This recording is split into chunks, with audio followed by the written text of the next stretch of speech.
Hello lovelies, welcome back to my channel. So for this tutorial we'll be making use of our pattern paper for this, and we are cutting our back and our front bodies together. So the first thing I'm doing is just to mark out line or the allowance for our zipper. That's the two lines I am marking. So I'm going to go ahead and label this our zip. So this is our zip, and the first line is our center front, which is where our measurement is going to be starting from. So placing my tape on the starting point, which is also our shoulder line, I'm going to go ahead by 7 inches for our bust point, and I am marking at 13 inches for our half length. So this style is supposed to be for a 7-year-old child, but because she is bigger than she's big, so that's why the measurement is going to be bigger. So the next thing I'm going to be doing is to mark half of our shoulder measurement, which is 7.5. I'm going to mark the line to connect the line to our bust point.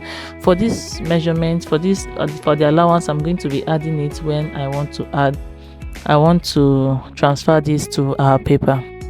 So I'm going to go ahead and mark my neck width, and I marked at 4.5 inches. So that's the point I just marked, and then from that 4.5 inches I'm going down by about 2.5 inches. I'll make a point there. So I'm going to connect these 2 points with a straight line,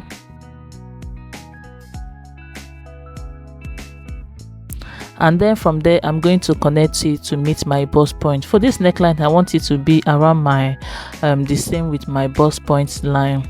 So I connected it to the first to the center front, and then I'm going to connect it to the back one. You can see how I connected it to the back one so that it doesn't affect us when we want to attach our zipper. For the shoulder slope I went down by 0.5 inches, and I'm going to connect it to our chest line, to our neckline, sorry. Then the next thing I'm going to do is to measure these 2 points, my bust point area and my shoulder slope. I'm going to measure it, divide it into 2 and make a point there, and from that place we are going to go in by 0.5 inches and make a point. So this neck armhole I'm creating now is for our front armhole, and then I'm going to go ahead and mark quarter of my bust measurement. That's my bust measurement divided by 4. I'll make a point there, and I'll go ahead and add my stitching allowance, which I added 1.5 inches.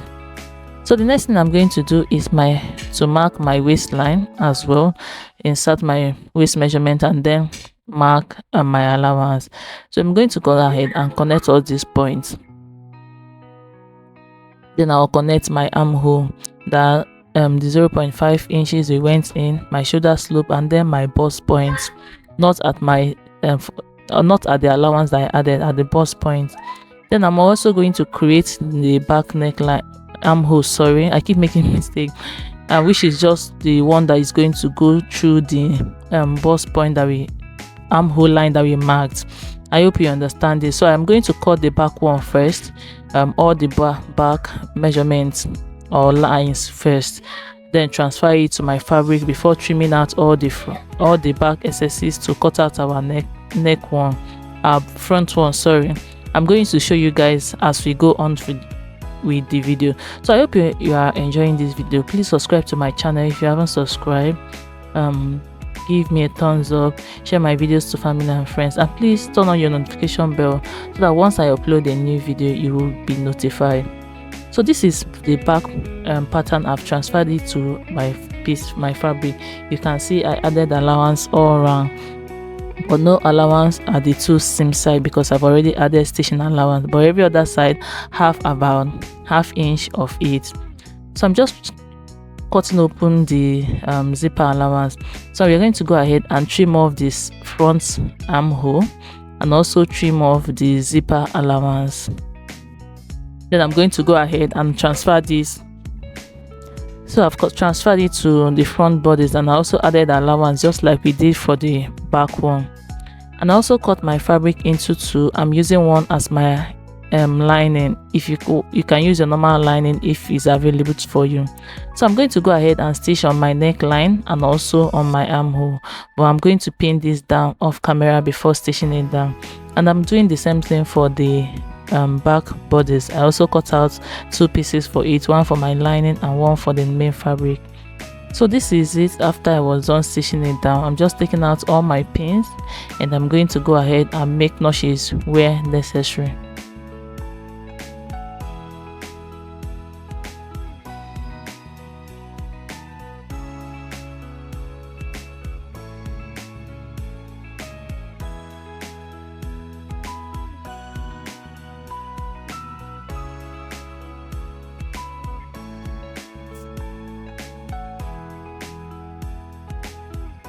Once I am done making all the notches that I needed, I'm going to go ahead and turn this inside out.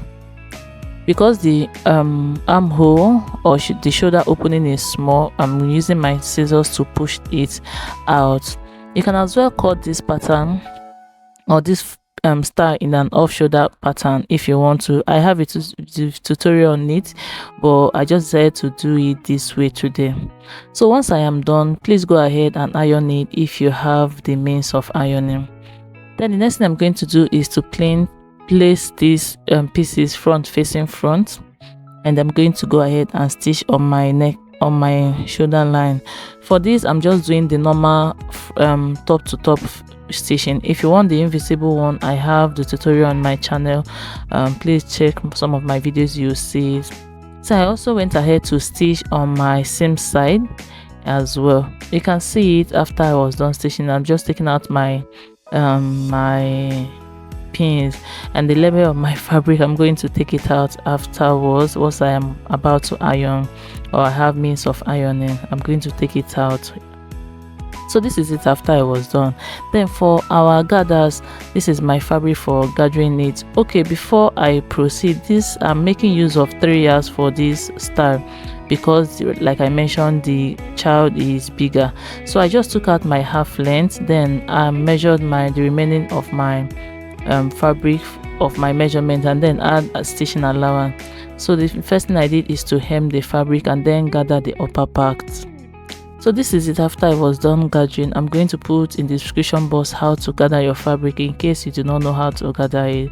So once I am done, I'm going to go ahead and place this front facing front, and I'm going to stitch it down.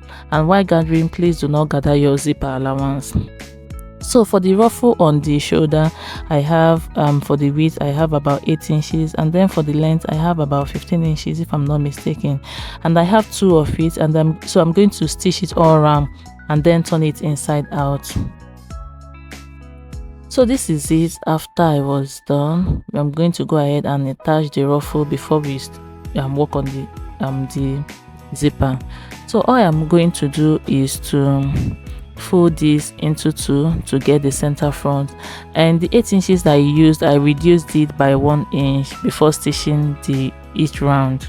I just felt that it was wider than I wanted. So once I fold it into 2 to get the center, I'm going to go ahead and centralize it on my shoulder and pin it down on my shoulder, center of my shoulder.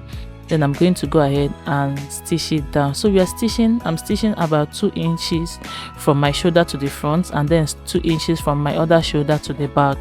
I hope you understand this. So you're working with 4 inches or 3.5 inches, nothing bigger than 4 inches, so that you get what you want. So this is it after I was done stitching it down. I'm going to close up the zipper allowance space and then attach my zipper, and that's basically all for this style. I hope you enjoyed this video. Don't forget to subscribe, please, if you haven't subscribed, and turn on your notification bell if you haven't already. Don't forget to give me a thumbs up, share my videos to family and friends. So this is the manicure. It's so bigger, that's why it looks